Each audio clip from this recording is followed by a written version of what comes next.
معزز سامعین گرامی قدر انشاءاللہ سیرت کے ابواب کے حوالے سے آج اپنی گفتگو کا آغاز کریں گے، لیکن گزشتہ چند ایام میں چند ایک واقعات ایسے ہوئے کہ جس کی وجہ سے بعض ہستیوں کے فضائل و مناقب کے حوالے سے بات کرنا ضروری ہے۔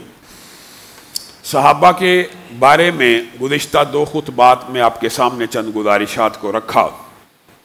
کہ جمیع صحابہ کے ساتھ اللہ تعالیٰ نے جنت کا وعدہ کیا ہے۔ یہ مفلحون ہیں، یہ صالحون ہیں، یہ مہتدون ہیں، یہ متقون ہیں۔ قرآن پاک فائزون کے لقب سے کبھی ان کو بلا رہا ہے، کبھی ہدایت یافتہ، کبھی متقی، کبھی پرہیزگار، کبھی اقبال کے شعر کے الفاظ میں کہ ہو حلقہ یاراں تو برے شم کی طرح نرم، رزم حق و باطل ہو تو فولاد ہے مومن۔ یہ صحابہ کے بارے میں قرآن پاک کی آیات سے جو استدلالات ہیں وہ آپ جانتے ہیں کہ جمیع صحابہ کے بارے میں موقف ہے، حتیٰ کہ یہ روایات بھی ملتی ہیں کہ جب فتح مکہ کے موقع کے اوپر 10,000 صحابہ کے ساتھ آپ فتح مکہ کے موقع کے اوپر فران کی چوٹی سے مکہ میں داخل ہوئے تو یہ جو خاص پیشین گوئی اب سابقہ کتابوں میں آج بھی تحریف ہونے کے باوجود موجود ہے کہ وہ 10,000 قدوسیوں کے لشکر کے ساتھ فران کی چوٹی سے نمودار ہوگا، اس کے ایک ہاتھ میں قرآن پاک ہوگا، مراد یہ نور ہوگا، اور دوسرے ہاتھ میں شریعت بیضا ہوگی، چمکدار روشن دین۔ یہ قدوسیوں کا ذکر سابقہ کتابوں میں، اور اللہ تعالیٰ نے قرآن پاک میں کہا ہاں ہم نے ان صحابہ کی مثال جو سجدے رکوع کرتے ہیں اور جن کے ماتھے اور پیشانیاں محرابوں سے سجے ہوئے ہیں، سجدوں کے نشانات سے سجے ہوئے ہیں، ان کا ذکر ہم نے انجیل میں بھی کیا اور تورات میں بھی کیا۔ یہ جمیع صحابہ کے بارے میں موقف ہے، لیکن جب بھی محرم آتا ہے ایک خاص طبقہ، ایک خاص گروہ بعض صحابہ کو طعن و تشنیع کا نشانہ بناتا، اس میں سے اس مرتبہ تو انتہا ہو گئی کہ سیدنا عمر کے جہاں پہ بینر لگے ہوئے تھے وہاں سے بھی گزرنے سے انکار کر دیا اور انتظامیہ پہ دباؤ ڈالا اگر یہ بینر اتارا نہ گیا ہم یہاں سے جلوس نہیں نکالیں گے۔ ابو بکر و عمر، عثمان، امی عائشہ، حفصہ، یہ معاملات آپ کے سامنے، لیکن سب سے زیادہ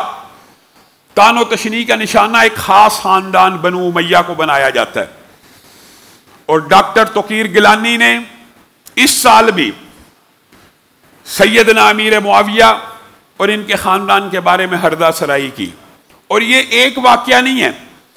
یہ اہل سنت کے دماغوں کے اندر ایک چیز راسخ کر دی گئی ہے کہ سیدنا امیر معاویہ کے جی کوئی فضائل نہیں ہے، کوئی مناقب نہیں ہے۔ ایک بات یاد رکھیے گا، صحابہ سارے کے سارے جنتی ہیں، ہر ایک سے اللہ رب العزت نے جنت کا وعدہ کر لیا، ہر ایک کی خطاؤں کو معاف کرنے کا ارادہ فرما لیا، زمین کی پشت کے اوپر جنت کی بشارت دے دی، لیکن یہ صحابہ کے اندر بھی مقامات ضرور ہیں۔ ویسے تو جمیع جماعت ایک کلاس ہے، سپریم کلاس ہے، اور ان سے افضل ان کے بعد نہ کوئی آیا ہے، نہ ان سے پہلے نبیوں کے علاوہ کسی نے آنا ہے، نہ ان سے پہلے تھا نہ بعد میں کوئی ہے۔ یہ سارے کے سارے جنتی ہونے کے باوجود ان میں بھی درجات کا فرق ہے، اور جو بندہ یہ سمجھتا ہے کہ سیدنا امیر معاویہ فقط ایک عام صحابی ہیں اور کبار صحابہ میں نہیں ہیں اور اعلیٰ اور عرفہ صحابہ میں نہیں ہیں، اور ان کے فضائل و مناقب جس طرح ایک جہلم کا زبان دراز آئے روز بکواس کرتا ہے، اور آپ کے ذہن میں یہ مغالطہ ڈالا گیا کہ سیدنا امیر معاویہ کی فضائل کی جی احادیث ہی نہیں ہے، سیدنا امیر معاویہ کے جو فضیلت اور منقبت کی احادیث ہیں جی بنو امیہ نے گھڑی ہیں، یہ سب سے بڑا جھوٹ ہے۔ سیدنا امیر معاویہ کبار صحابہ میں سے ہیں، ان صحابہ میں شامل ہیں کہ جن کو نام لے کر متعین کر کے رسول اللہ صلی اللہ علیہ وسلم نے جنت کی بشارت دی، اور ان صحابہ میں شامل ہیں جن کو یہ اعزاز حاصل ہوا کہ وہ مسلمانوں کے متفقن علیہ خلیفہ بنے، اور جن کی خلافت کے اوپر کسی کو پھر کوئی حضرت حسن کی صلح کے بعد کوئی اعتراض باقی نہ رہا۔ پوری دنیا کے مسلمان جس کو امیر المؤمنین مانے، اگر صرف ایک یہی بات ہوتی تو ان کی قدر و منزلت اور عظمت کے لیے کافی تھی. لیکن رسول اللہ صلی اللہ علیہ وسلم نے متعین فرما کے بھی ان کے بعد فضائل و مناقب بیان کیے جس سے اہل سنت غافل ہیں. اور آج معاشرے میں اہل سنت کو یہ سمجھایا جا رہا ہے کہ سیدنا امیر معاویہ پہ کمپرومائز کر لیا جائے, بنو امیہ کے اوپر کمپرومائز کر لو, صرف بنو امیہ کے اوپر تو مسئلہ حل ہو جائے گا. اللہ کی قسم یہ سب سے بڑا جھوٹ ہے. سیدنا امیر معاویہ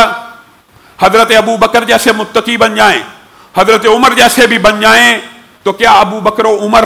ان کے تبروں سے محفوظ ہیں جو اپنی تقریروں میں اعلانیہ اقرار کر رہے ہیں ہاں ہمارا مذہب تبرہ ہے, ہمارا دین تبرہ ہے, اب تو منہ سے بھی اقرار کر لیا ان کا دین تبرہ ہی تبرہ اور ہمارا دین تولا ہی تولا. ہمارے دین میں صرف صحابہ کی اچھائی بیان کی جاتی ہے اور ان کے دین میں صرف صحابہ کی برائی بیان کی جاتی ہے, وہ خود اقرار کرتے ہیں.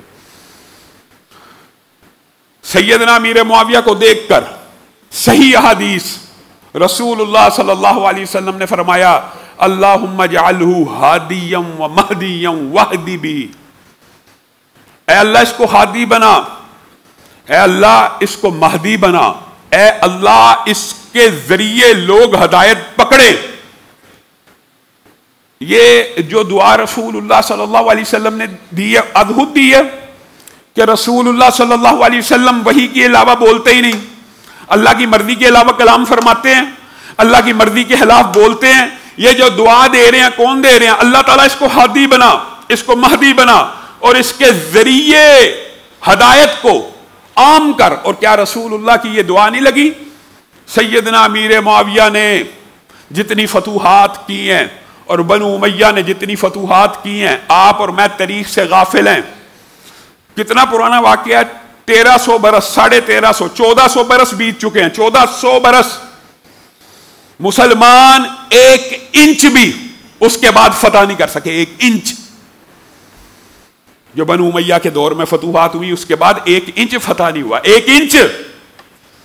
اس کے بعد اسلامی ریاستیں سکڑی ہیں. یہ جو اگر ان کے بعد والے ان سے زیادہ اچھے تھے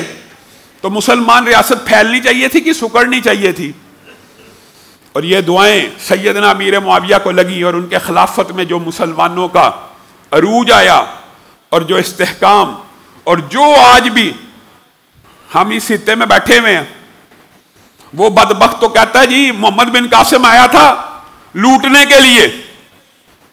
اور اہل بیت کی عورتوں کا تعاقب کرتے ہوئے آیا تھا جی.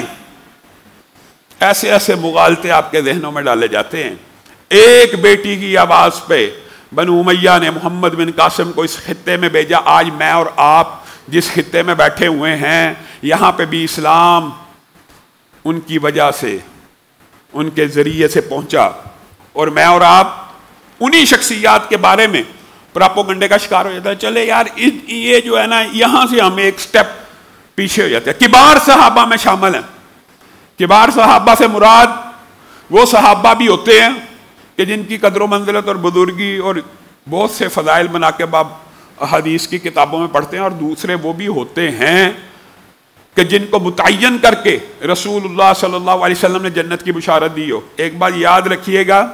ویسے جو جنرلی لوگوں نے محدثین نے تقسیم بنائی ہوئی ہے وہ یہی ہے کہ فتح مکہ کے بعد والے فتح مکہ سے پہلے والوں کا مقابلہ نہیں کر سکتے, اور فتح مکہ والے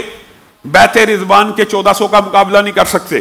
اور بیت رضوان والے 313 بدریوں کا مقابلہ نہیں کر سکتے, اور 313 بدری عشرہ مبشرہ کا مقابلہ نہیں کر سکتے, اور عشرہ مبشرہ پہلے 4 خلفاء کا مقابلہ نہیں کر سکتے, اور سارے صحابہ بھی جمع ہو جائیں سیدنا ابو بکر کی عظمت کا مقابلہ نہیں کر سکتے. یہ ایک اجماعی عقیدہ اہل سنت کا.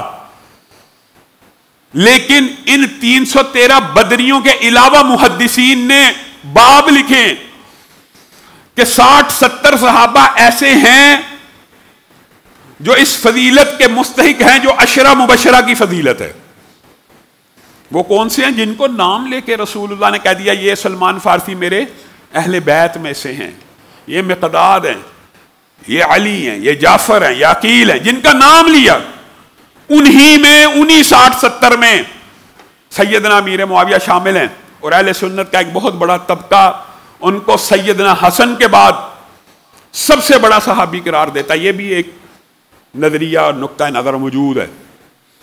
یہ بھی یاد رکھیے گا۔ یعنی بعض علماء تو اس طرف گئے ہیں کہ پہلے 4 خلفاء کے بعد سیدنا حسن، اور سیدنا حسن کے بعد امیر معاویہ 6 نمبر۔ لیکن راجح بات یہی ہے کہ سیدنا امیر معاویہ کا مقام و مرتبہ ان خوش نصیب 60 صحابہ میں شامل ہے کہ جن کو متعین کر کے رسول اللہ صلی اللہ علیہ وسلم نے دعائیں دی ہیں اور جنت کی بشارت دی، اور آپ کہتے ہیں ان کے بارے میں جو ہیں فضائل ہیں، وہ مناقب کی جو باتیں ہے ہی نہیں۔ صحیح حدیث ہے، اللہم علم معاویۃ الکتاب والحساب وقہ العذاب، اے اللہ معاویہ کو کتاب کا علم، حساب کا علم عطا فرما اور اس کو عذاب سے محفوظ فرما۔ یہ رسول اللہ امیر معاویہ کو دعائیں کیوں دے رہے ہیں آپ کے خیال میں؟ کوئی طالب علم بتا سکتا کیوں دے رہے ہیں؟ یاد رکھیے اس کی بھی ایک وجہ ہے، اور یہ وجہ خود سیدنا امیر معاویہ نے اور دیگر صحابہ نے بیان بھی کی ہے کہ ایک مرتبہ ابو ہریرہ اور سیدنا امیر معاویہ رسول اللہ صلی اللہ علیہ وسلم کے پیچھے پیچھے چل رہے ہیں۔ وضو کا وقت آیا تو سیدنا امیر معاویہ لوٹا لے کے رسول اللہ صلی اللہ علیہ وسلم کو وضو کروانا شروع کر دیتے ہیں،